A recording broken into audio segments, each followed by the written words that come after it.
नमस्कार मंडळी, दीपा किचनमध्ये स्वागत आहे तुमच्या सर्वांचं। आज आपण बनवणार आहोत करडीची भाजी।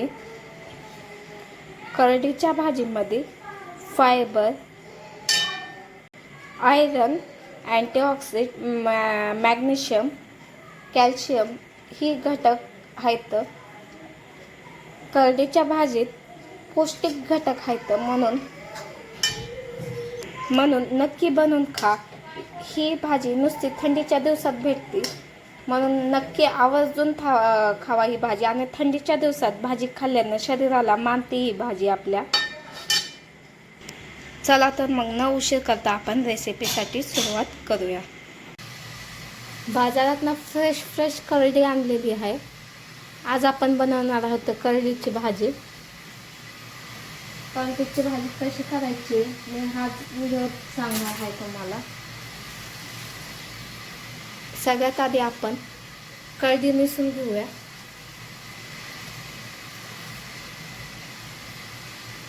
करडीचे फक्त पानं घ्यायचे, तर असं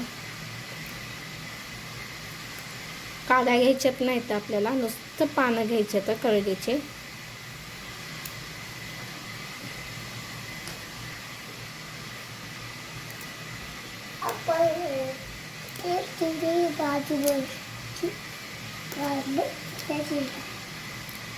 नुसतं पानच घ्यायचं, आता काळ्या घ्यायच्या नाहीत आपल्याला।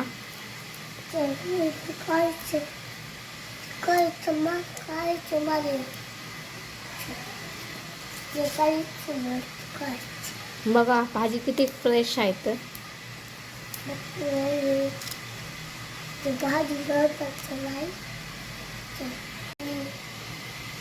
भाजी नेसायला मात्र खूप कंटाळा येतोय, पण थंडीच्या दिवसात पालेभाज्या खाल्ल्यानं आपल्या शरीरात विटॅमिन्स वाढतात। प्रत्येक भाजीत काही ना काही विटॅमिन्स आहेत आपल्या। करडीची भाजी आपली निसून झालेली आहे। 5-6 पानं घ्यायचे, तर पानं घेऊन आपल्याला भाजी चिरून घ्यायची आहे।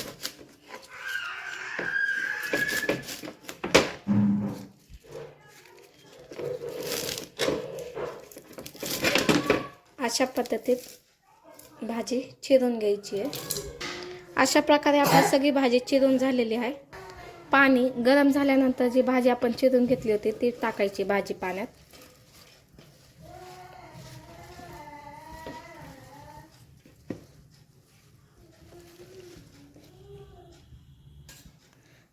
भाजी टाकल्यानंतर खाली वरती करून घ्यायचे।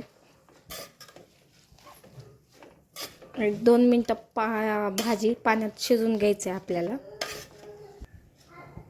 त्यानंतर मिक्सरचा भांडा घ्यायचे, 7-8 मिरच्या टाकायचे, तर 5-6 लसूणचे पाकळ्या टाकायचे, तर शेंगदाणे भाजून घेतलेले ते शेंगदाणे टाकायचे त्याच्यात। मिक्सरच्या भांड्यातनं जाडसर काढून घ्यायचे आपल्याला। अशा प्रकारे जाडसर काढून घ्यायचे आपल्याला। भाजी आपली थोडीशी शिजली आहे, आपल्याला जास्त शिजून घ्यायचं नाहीये। भाजी थोडीशी कच्ची ठेवायची आपल्याला। भाजी शिजून झालेली आहे आपली। भाजी शिजल्यानंतर चाळणीत चाळून घेतलेलं आहे। बघा, जी म्हणजे भाजीत पाणी असेल ते भाजी शिजल्यानंतर चाळणीत चाळून घ्यायचे, जेणेकरून जी भाजी असेल ती चाळणीच्या पाणी आपलं भाजीतनं। त्यानंतर एक कढाई घ्यायची, कढाई गरम झालं की त्याच्यात तेल टाकायचे।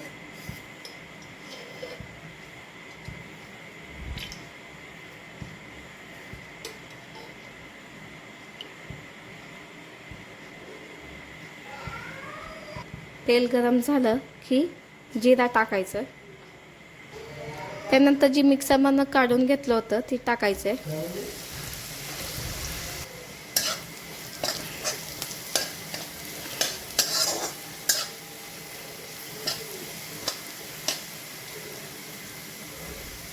थोडंसं थंड पाणी टाकायचं। पाणी टाकल्यानंतर सगळं पाणी काढून घ्यायचे। पाणी अजिबात ठेवायचं नाही। पाणी ठेवल्यानं चिकट होते आपली भाजी.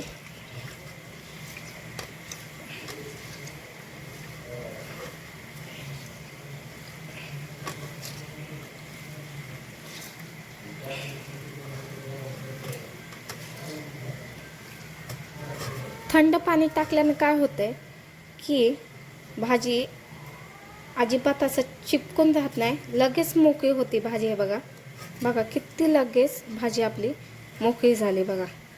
तुम्ही गरमच पाणी ठेवून असंच भाजी टाकाल तर ती पानं असं चिपकून राहिले एकमेकाला.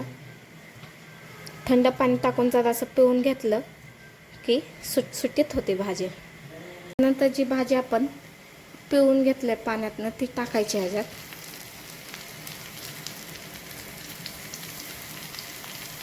पाण्यात टाकल्यानंतर मिक्स करून घ्यायचं आहे आपल्याला.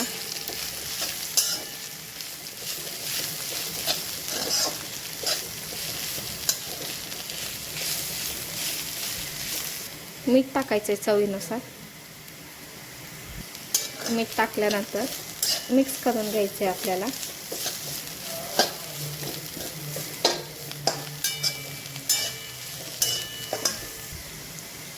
आपली भाजी तयार आहे बघा. किती सुटसुटीत झालेली आहे भाजी आणि किती छान झालेली आहे.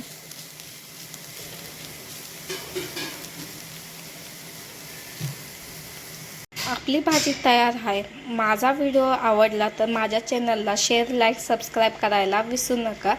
धन्यवाद.